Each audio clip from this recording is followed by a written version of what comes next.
We have standing by members of the Guam Youth Congress who just put out a release. We have Vice Speaker Al Labang. I'll go ahead and introduce your colleagues. Today, first of all, I'm Vice Speaker Alabang, and together with me, we have Majority Leader Vicente Siren from the village of Manitmon and Farman, and we have Representative Anika Pirahana Camacho from the village of Sinahanyo. Half a day, everyone. Good morning. Good morning. Good morning. Is it Anika? Yes. Yes. Okay, we can hear you. All right. So we're on here basically because we're talking about how to spend the American Rescue Plan funding, and there's a big public hearing on the resolution that the Guam legislature had put forth. And basically, they had sent the governor a priority list of spending for the American Rescue Plan Act funds, and then put that list into a resolution form, and had a public hearing, and also solicited input for people to give their 2 cents on how we should spend the $600 million. Okay, who's got a dog?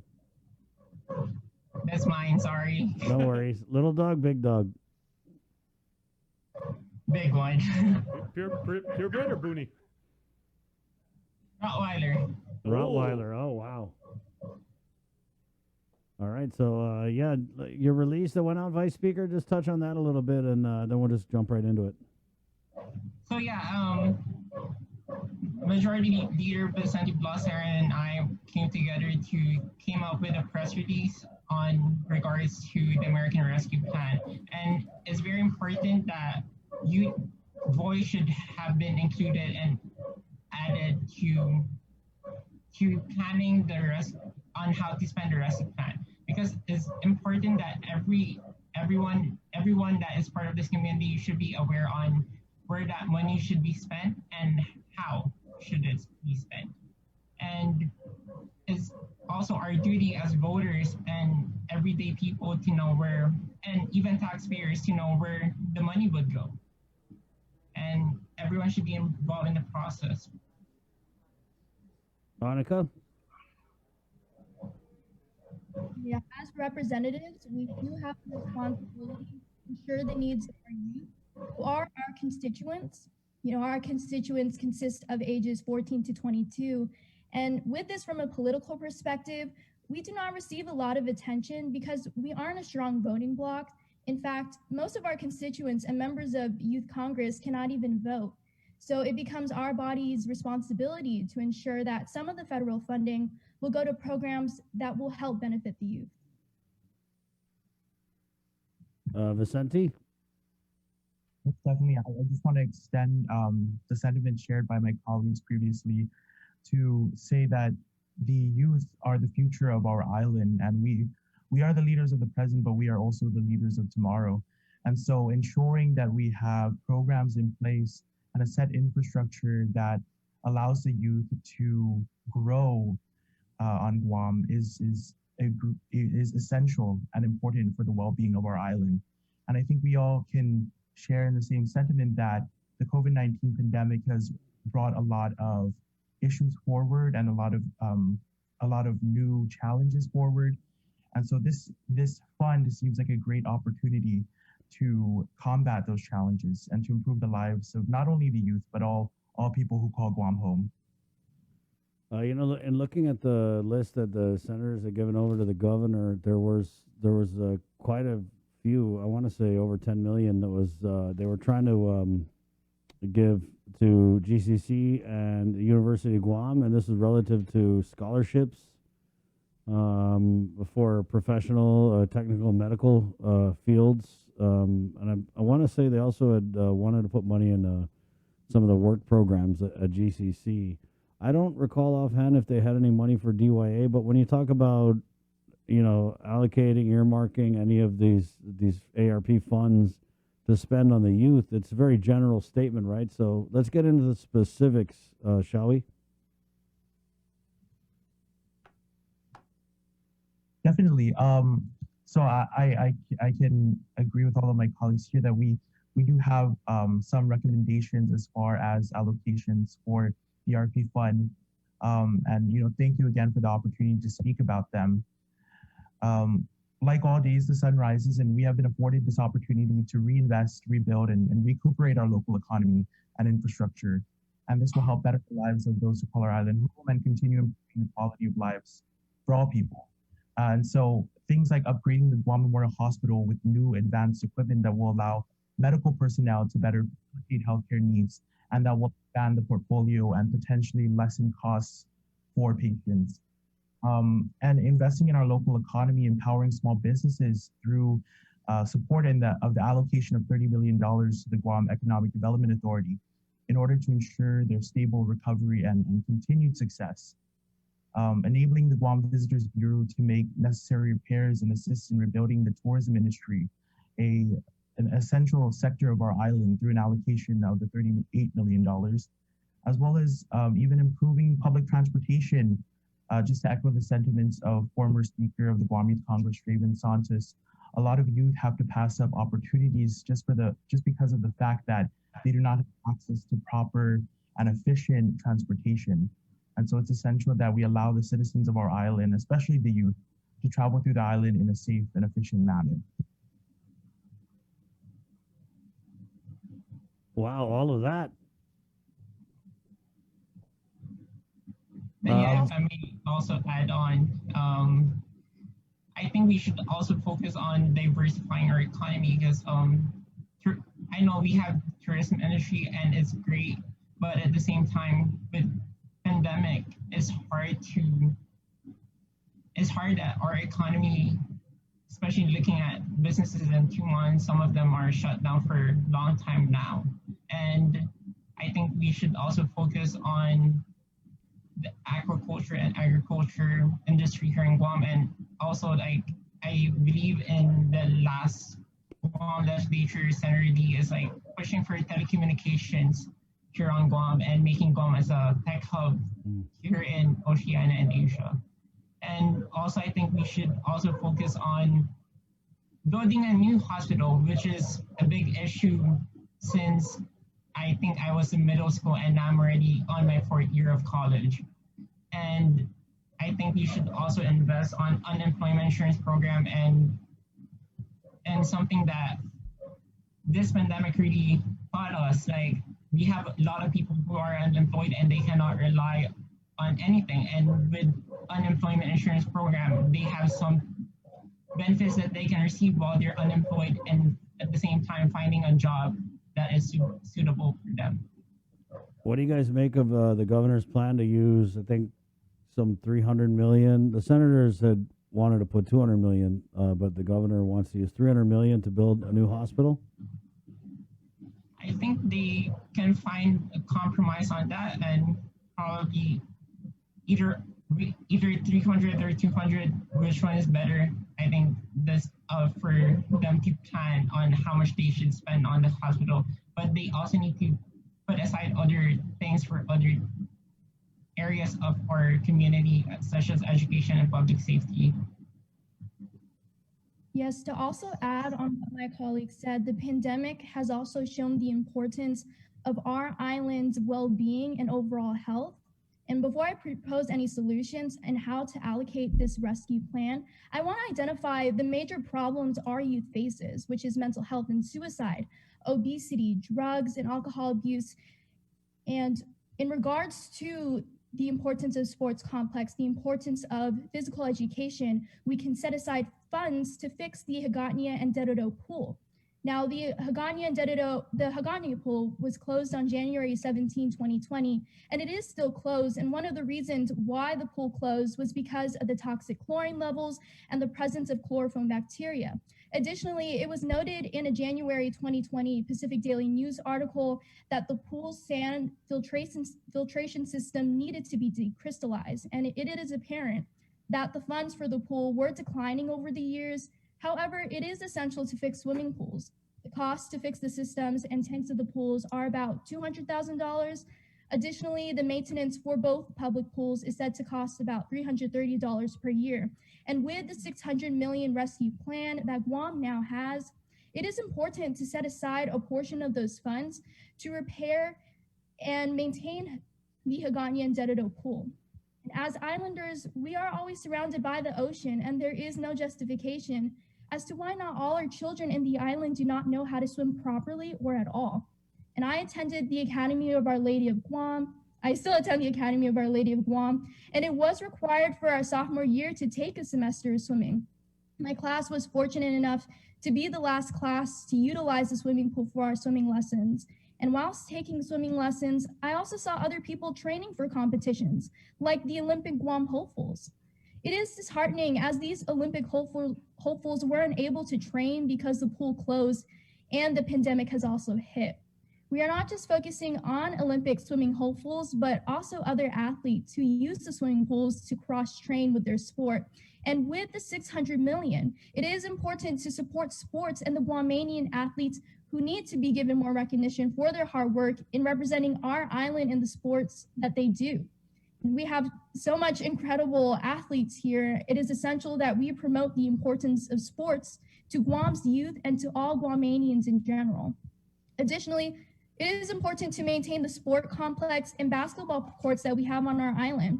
You know, I live in Sinahanya, and our village has a basketball court that is always being utilized by our youth. So it's important to keep the basketball courts and sport complex alive, as it also helps improve the well-being of those who utilize it.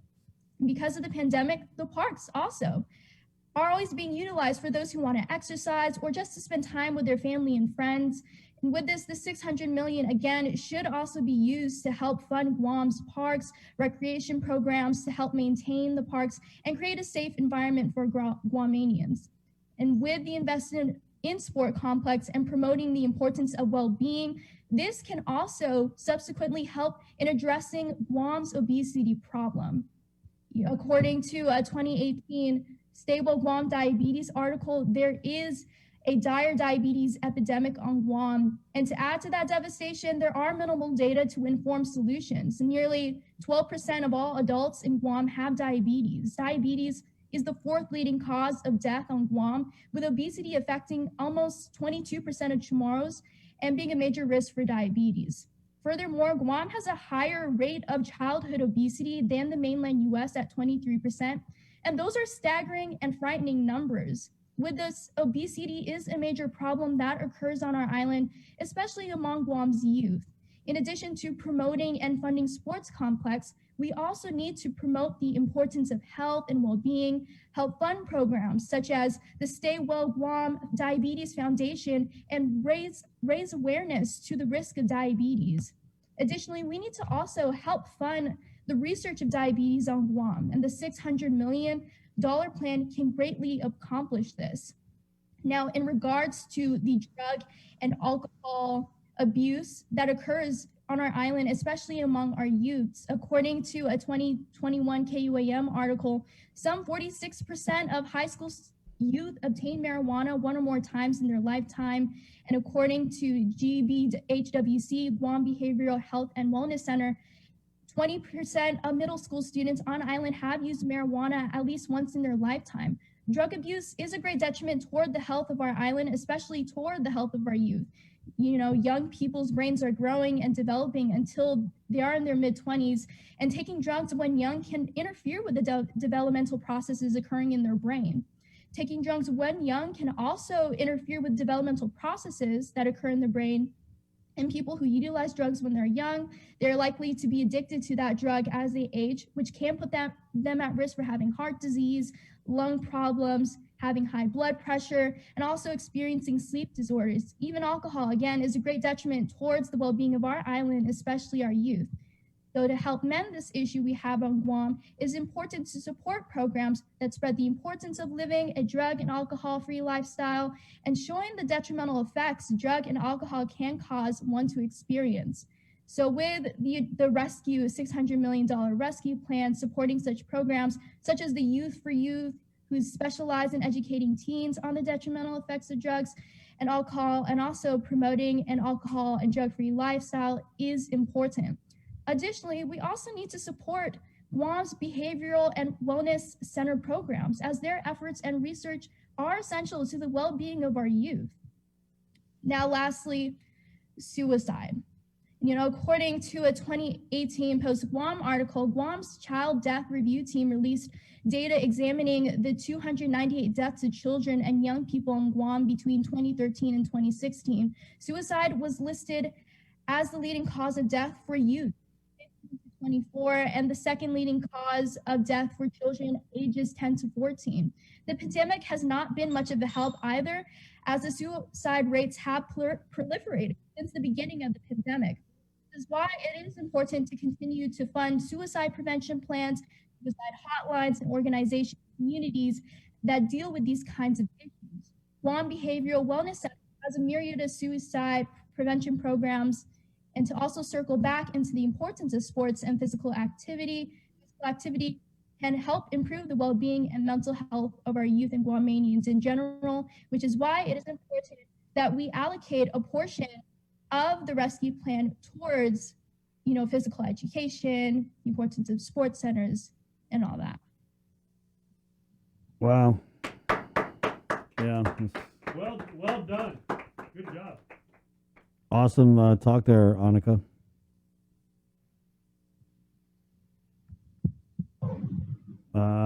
Yeah, so we should just send that over to the governor's office. Do you guys, do you think the governor watched these public hearings that we had Friday? Do you think she kind of pays attention to this conversation that the whole island is having about where to put this money?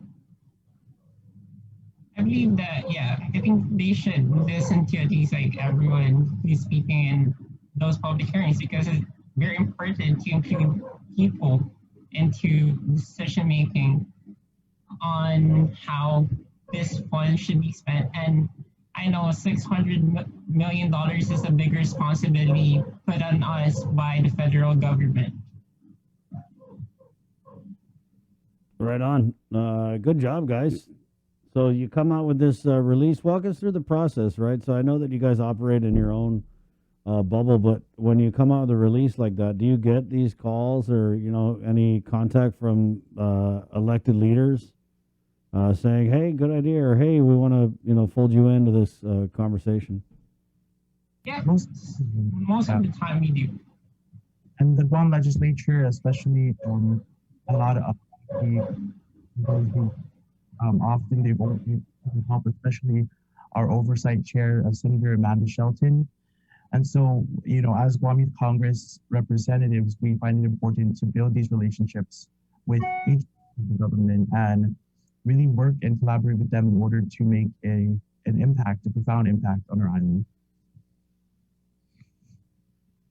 Right on. I love having you guys on, Vice Speaker. Let's continue this trend. And what other things are kind of on you guys' this is a big one though, right?